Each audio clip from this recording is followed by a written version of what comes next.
All right, so we're looking at the profit here. It's actually this number, yeah, which is 2.2 billion in just a quarter. So 2.2, so that's about like 80%. Still losing money here.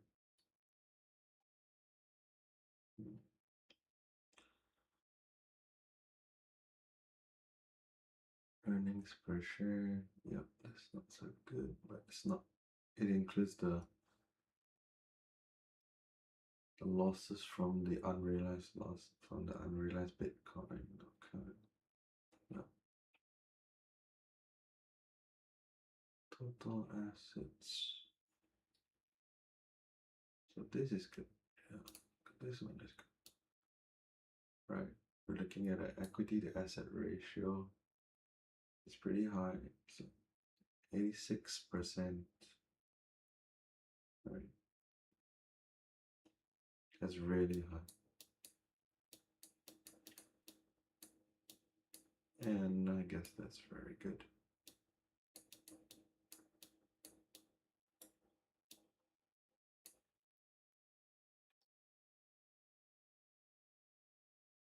Right. Obviously, you want a balance sheet to have a higher equity to asset ratio. Right.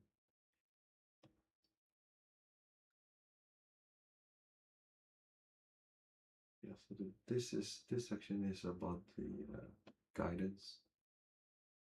Well, let's look at this. It's 16 billion yen and sorry, let me just get that off. And so it's 16 billion, 11.4 billion operating profit.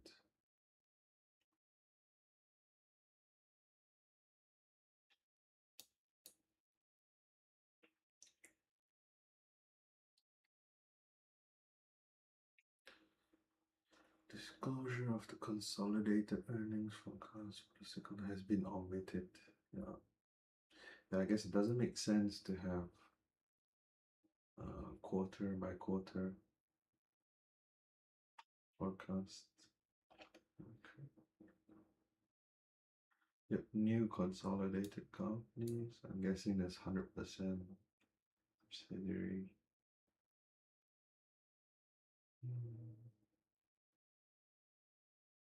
Yep, none. Yep, basically it's outstanding. So that's the outstanding shares.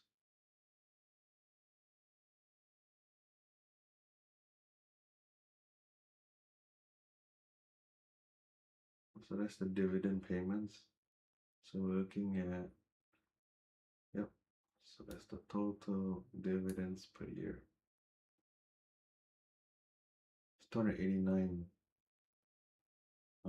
million dividends. This is for Mercury preferred shares. Yep, totally fine.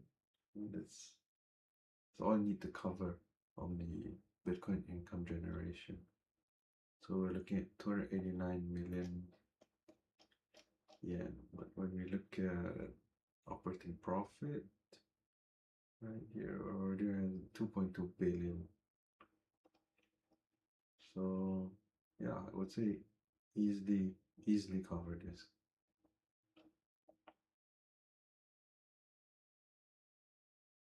Okay, now inside. Overview of reporting results. Up here. Okay.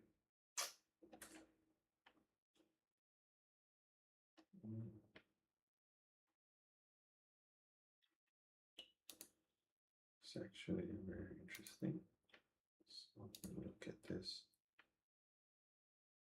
The early infrastructure. This is stable coins and tokenized fixed income. Right, so tokenized fixed income, this could be tokenized version of the preferred shares instruments like Mercury or Mars.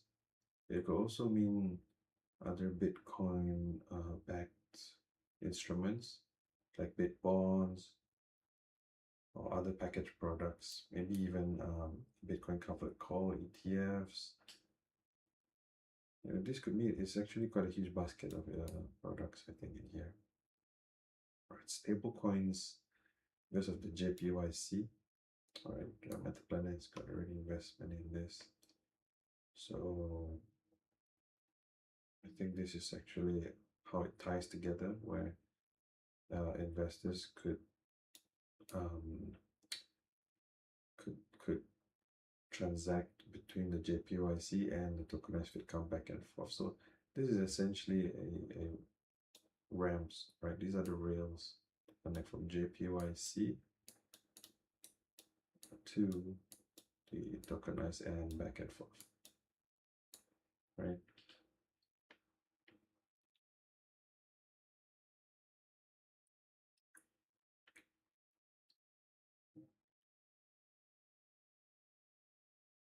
And look at this, the tokenization of Japanese government bonds. This is a trend, guys. So how will people hold their wallets, right? How do we transact, right? JPYC or other stable coins. This is going to be huge volume, right?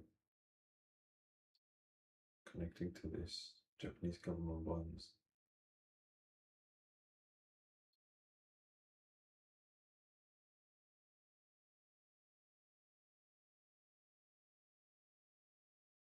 And also you see, look, if we look at the 23-hour weekday equity trading, tokenization of RWA, this raw assets, this is definitely a trend. I've personally done a couple of projects already with solar and energy storage using this structure, so I can see it's very popular and it's up and coming. So this is what it really means is that the volume and the daily trading amount will increase just because of the time, right? So for example, if you trade 8 hours a day, trading 1 million volume per hour, it's 8 million traded volume in a day. But if it's running for 23 hours, that could be 3 times more trading volume, right? So for securities and for tokenization, the number of transactions will increase multiple fold, easily 3 times or 4 times, based on the typical trading hours, between 6 to 8 hours. So I see this as a very big upside, especially if you're in a transaction business. So the more transactions, the more volume traded, then the more revenue. So this is good, right? Programmable settlement payments. Okay, yeah. The spot Bitcoin ETFs now rank among the most successful products in the history of years. Yeah, as you can see from BlackRock's IBIT, it's definitely the fastest, largest scaling ETF in history. So definitely this is going to be big in Japan when it launches. So the way I think of it is, when Japan launches its ETF, it's going to attract a lot of new investors and a lot of capital allocation into the Bitcoin ETFs, which were not accessible, because the only accessible way for Japanese companies to invest now is that those that can buy equities are Metaplanet, right?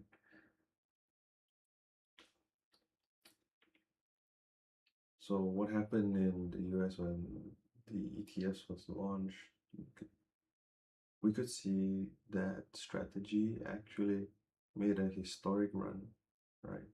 Up from $80. So I think this is going to be very attractive.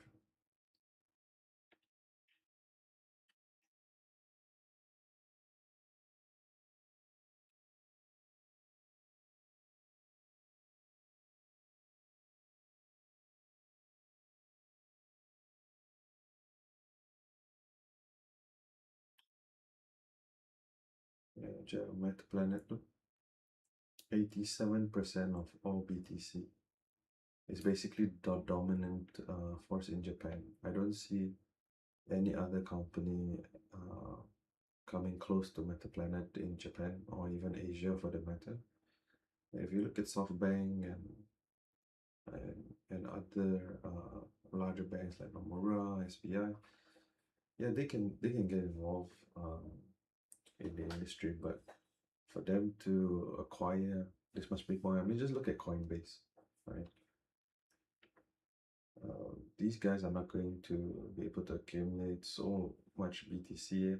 And even if they start doing that, it's actually good for the Bitcoin trading companies because there's just limited supply. So by the time institutions like large banks even think of accumulate or allocate even 1% of BTC, the price will be so high, so much higher than what it is right now, that Metaplanet will benefit just from the price appreciation. So this is, we're actually just front running, right?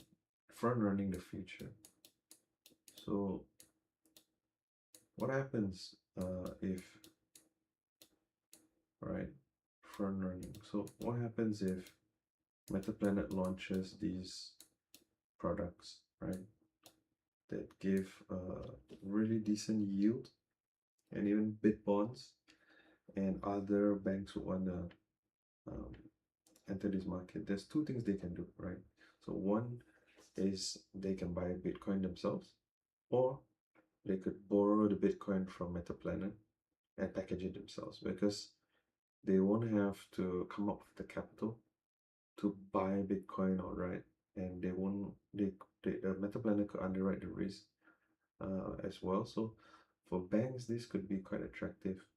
It's very much like what Goldman Sachs has done. So I think this could be this could may even be cross-border. So how Japan was really the carry trade for the whole world. This in essence, it's actually going to be a similar kind of structure, because if Metaplanet can issue a packaged Bitcoin bond with interest paid in Japanese yen, this opens up a whole new world for finance. So I think this is going to be something very interesting, right? Which would probably take a year or two to play out, in my opinion.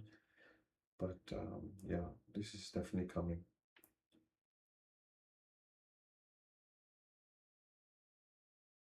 Yeah, this amendment bill, I did a video on that already with the FIA.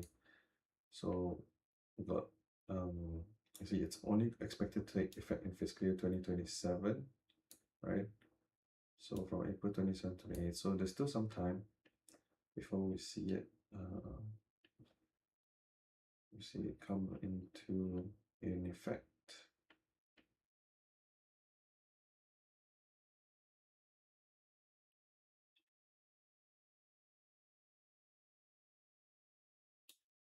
Atop the foundation. Metaplanet is focusing on building the foundation. So that's why, you know, if you look at what other companies are doing in this environment, like Strategy and Strive, they're fully focused on digital credit because they have it running already and they're optimizing capital structure. Whereas since Metaplanet doesn't have digital credit issued and launched, it's actually working on the foundation. So that for me is where a lot of the fundamental value is being built.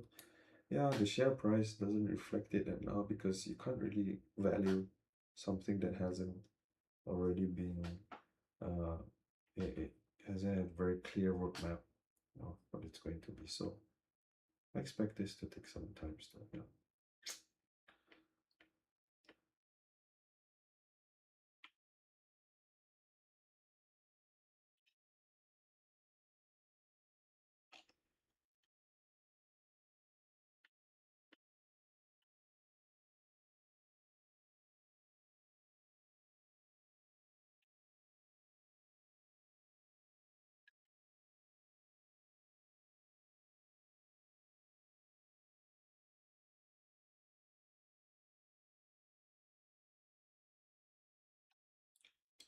Yep, look, these are the key KPIs.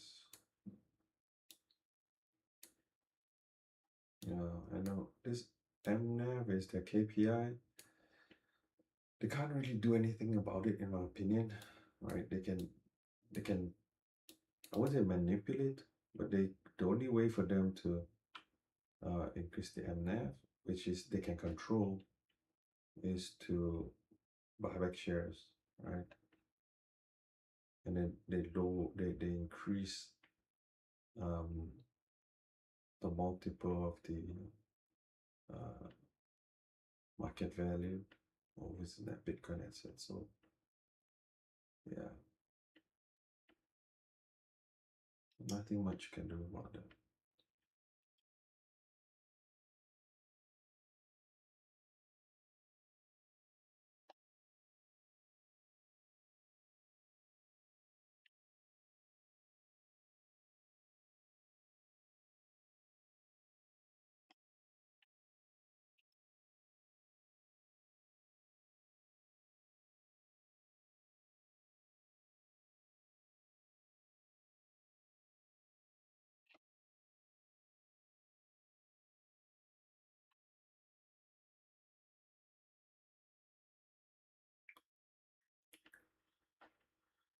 Digital credit strategy. Okay.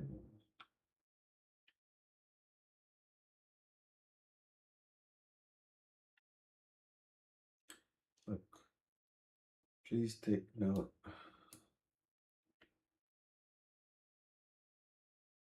Such consultations have already commenced, right? That's what they said in Q1. However, depending on the outcome review, listing approval may not ultimately be granted. Yeah, so far we got nothing new here, so this still in Q1. So when we're looking at the Q2 report, hopefully there's some changes here. Maybe they could give us some clues.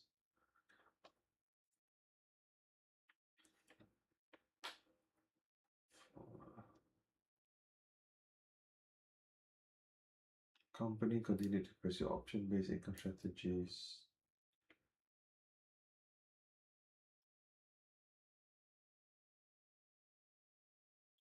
Generate stable option premium.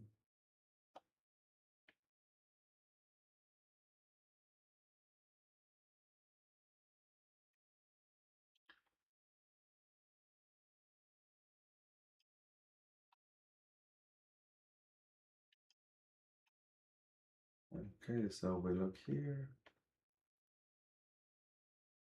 So basically this is just been, yeah, so this just been going up. We got 40,000 in Q1. Shares has gone up as well.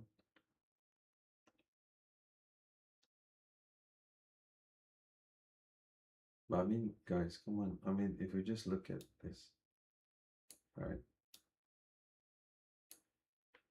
from 0.007 to 0.024, right, that's literally a 3x. Right? But most people who bought in at this price, the MNAV was about 2, right, or 3. So if you look from a Bitcoin perspective, just from that 1 year, if you cost in was at 2 or 3 MNAV, you're just now basically just back to even on a BTC terms. So if you're able to buy at 1 MNAV right now, it's at 0.8 to 0.9 MNAV. Right? We don't know what could happen the next year, but as you can see, it's slowed down a little bit, right? Yeah. But still, it's still doing really well. It's slowed down quite significantly here. But I do expect this to pick up later when Bitcoin goes up again. So we may see numbers like 30%, 50%. We'll see.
Yeah, this is I don't know what they really mean. Flexibly conduct shares even when MNAV exceeds 1.0x.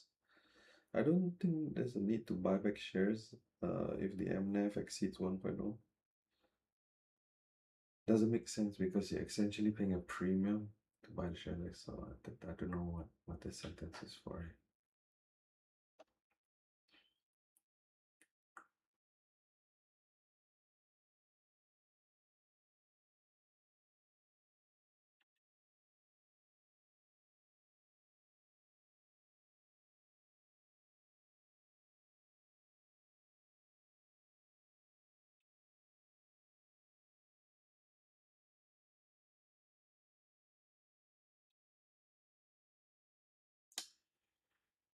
Yeah, less than 10% of the market value of the company's net Bitcoin. Okay. Well, definitely more than 10% right now.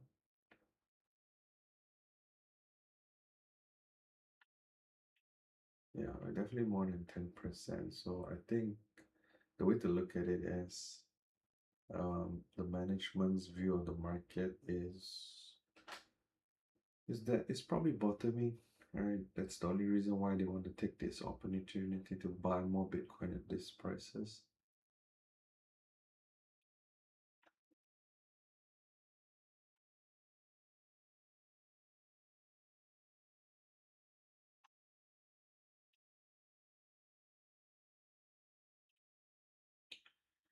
Yeah, for credit facility is 500 million.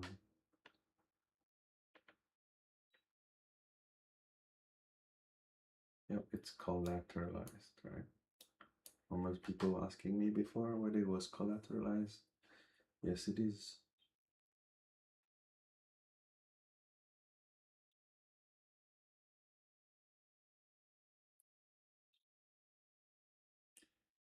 Yep, so basically what they did was they borrowed the money, pumped it into the big Bitcoin income generation, and then turns it into Bitcoin acquisition. Yeah. Yeah, May 13 it was 300 million, but today it's a lot higher. I think it's close to 420 million. So there's still 80 million more to be drawn. So I'm not sure. They may even increase this credit facility, but I think it's enough for now. I'm quite happy with the amplification levels right now.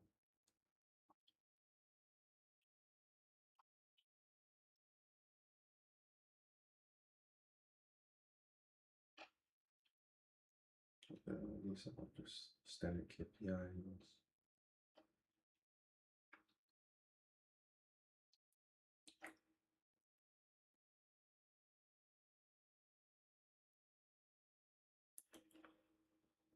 So we look in 31, it's 23 billion in cash. 23 billion in cash, guys.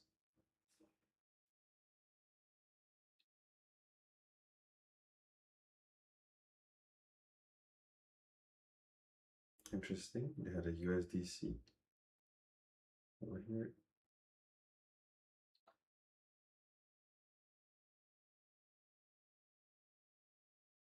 I mean, if you just look at this balance sheet, right, isn't it clear? Like,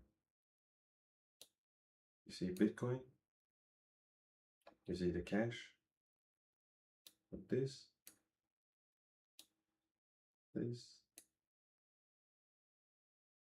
right? You look at the assets. It's really just cash and Bitcoin, right? It doesn't get any cleaner than this.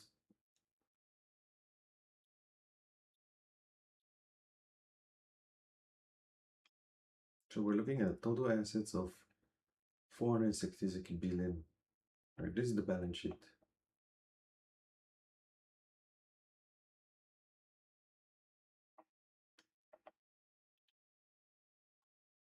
Now we look at the liabilities. Again, look, there's some short-term borrowings here, which is basically all of it. Nothing here. Then we look at the equity side. What is this, right?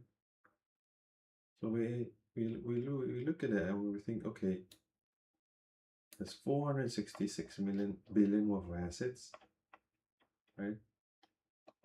And this is basically the equity. So we have a really strong balance sheet.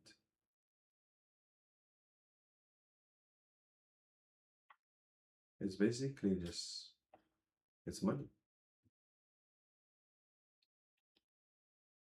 Now we look at the P&L. So options received. Is the Bitcoin gains. These together, right? A part of the big, so that's 3. Hotel revenue, total revenue. So still doing 3 billion gross profit here. Now this, right, is what I want to look at later.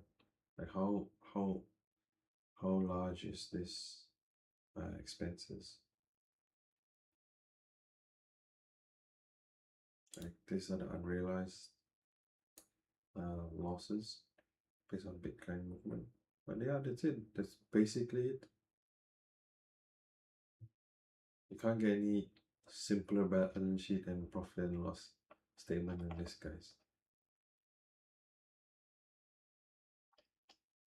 So if you look at the loss, the net income loss, right, and you compare to this, it's basically all of it, right?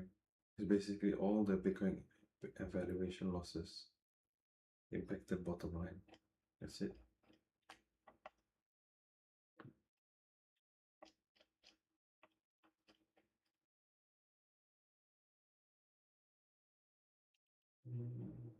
So nothing much to see here.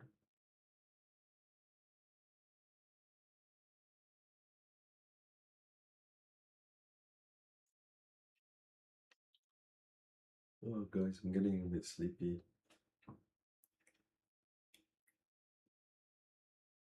This is my first review of the financials. I thought it would be nice to share it with everyone. Me reviewing it, and then hopefully you can do the next one of Q2 together live. That would be nice.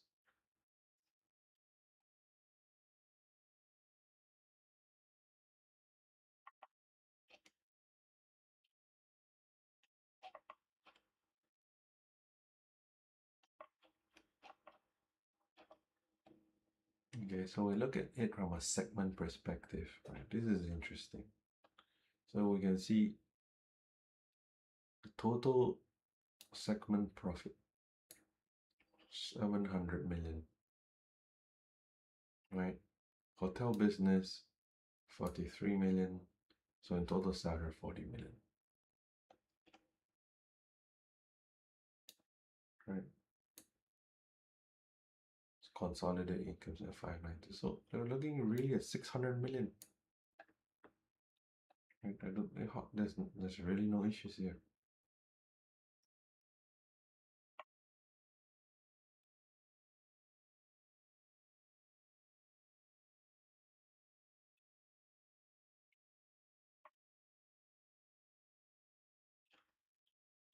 Now we look at this. So this is for January 1st to March 31st, right? So we look at the income generation business. Look at this.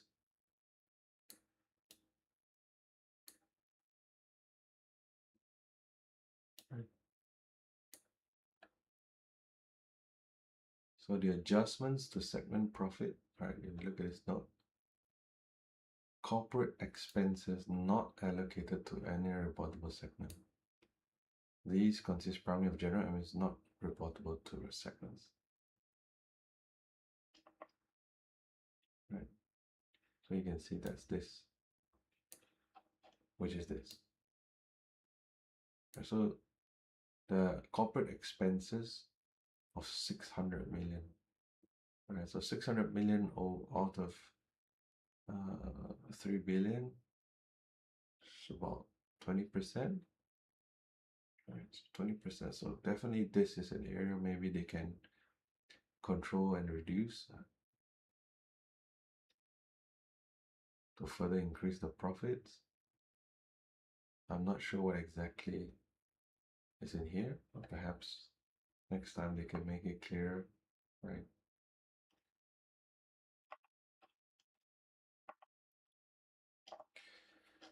Okay, guys. So basically, if we looked at the Q1 report, it's got pretty much all the details we have already. So yeah, didn't see anything new, but yeah, we'll be prepared to see the Q2 report. I think coming out next month. So okay, thank you guys for watching, and yeah, I'm gonna hit the bed now. A bit tired.